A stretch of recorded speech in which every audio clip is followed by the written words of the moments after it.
जो शायद हिंदुस्तान के इतिहास में इतना एक तरीके से शब्द तो नहीं इस्तेमाल करना चाहिए, इतना घटिया काम करने वाला शायद कोई मुख्यमंत्री रहा हो। हर जगह आपको एक ही चर्चा दिखेगी कि ये दिल्ली जिसने बनाई थी वो शीला दीक्षित थी।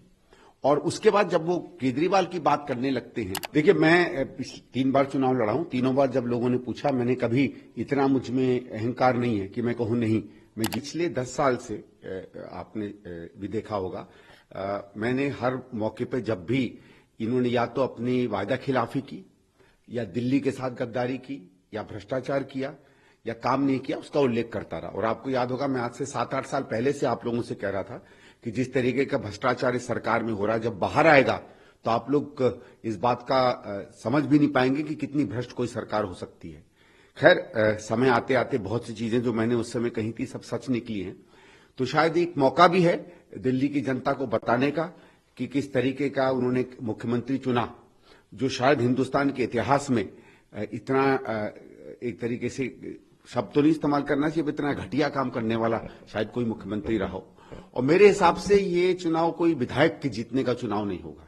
ये दिल्ली में इस तरह का मुख्यमंत्री का दोबारा या तिबारा कभी आना चाहिए, दिल्ली छोड़िए किसी प्रदेश में, उस चीज का चुनाव हो। लोग जो है 10 साल के केजरीवाल के कार्यकाल के काम और 15 साल के कांग्रेस की, क्योंकि वो कांग्रेस की ही वो विधायक थी और ये मुख्यमंत्री भी थी, दोनों के कामों को आपस में जोड़ेंगे भी। और बात केवल स्थानीय काम की, विधानसभा के काम की नहीं होती, क्योंकि ये मुख्यमंत्री भी रहे हैं, मुख्यमंत्री की भी इनको जवाबदेही देनी पड़ेगी, क्योंकि बहुत सा वोट तो इसलिए पड़ता है क्योंकि आप मुख्यमंत्री रहे। तो दोनों पर हम इनको नापेंगे। इनके 10 साल, शीला जी के 5 साल से हम 15 साल तो छोड़ देते हैं, 5 साल से ही नाप लें तो आधे से कम जाकर गिरते हैं। तो वो तो सब आंकड़े जब समय आएगा हम उसकी बात करेंगे। एक मुझे जरूर इसमें मौका दिखता है कि पिछले 8-10 साल में जब भी हम तथ्यों के साथ और सत्य को देकर इसकी आलोचना किया करते थे, तो हम लोगों को जो एक स्वायत्त मीडिया से उम्मीद थी कि ये बातें जनता तक वो लेके जाएंगे, शायद किसी कारण से वो लोग हिचकते थे। अब हो सकता है उसमें लक्ष्मी जी का योगदान हो या किसी और चीज का, सरस्वती का योगदान तो नहीं है, लक्ष्मी जी का योगदान जरूर दिखता था।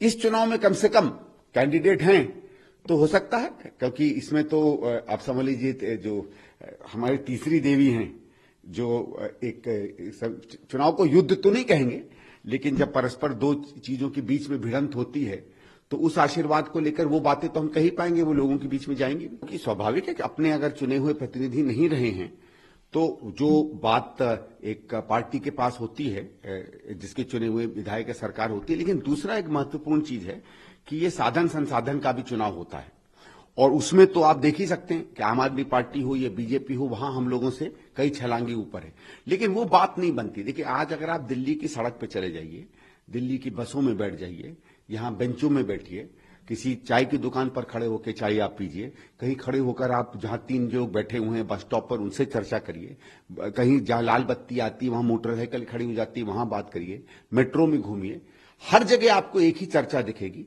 कि ये दिल्ली जिसने बनाई थी वो शीला दीक्षित थी। और उसके बाद जब वो केजरीवाल की बात करने लगते हैं तो फिर क्या शब्द वो इस्तेमाल करते हैं वो तो मैं आपके सामने कहना भी नहीं चाहूंगा। तो हमारी याद, हमारी स्मृति तो दिल्ली कर रही है, क्योंकि ये संतोष तो है कि कांग्रेस की सरकार के 15 सालों ने शायद वो काम किया जो बहुत कम सरकारों ने इस देश में अपने अपने 15 सालों में किया होगा। हमारा तो अब काम होगा दिल्ली के लोगों को भरोसा दिलाना कि जिस दिल्ली की उनको याद आ रही है, अगर वैसी ही दिल्ली दोबारा चाहिए, स्वाभाविक है, नई तरीके से, नई सहूलियतों के साथ। कुछ ऐसी सहूलियतें हैं जो आम आदमी पार्टी ने दी जो लोगों को अच्छी लगती है। हर सरकार 1-2 तो काम करती है, तो उनको कंटिन्यू करते हुए, लेकिन उससे भी बेहतर काम देना। और जो टूटती हुई, खत्म होती हुई, बर्बाद होती हुई दिल्ली है, जिसको सजाया और संवारा था शीला जी की कांग्रेस ने, शीला जी की सरकार ने, उस दिल्ली का सपना फिर हमें लोगों को देना पड़ेगा। देखिए, मैं 3 बार चुनाव लड़ा हूं, तीनों बार जब लोगों ने पूछा, मैंने कभी इतना मुझ में अहंकार नहीं है कि मैं कहूं नहीं मैं जीतूंगा ही। मैं इतना कह सकता हूं कि सबसे बेहतर चुनाव अगर कोई लड़ेगा तो कांग्रेस लड़ेगा।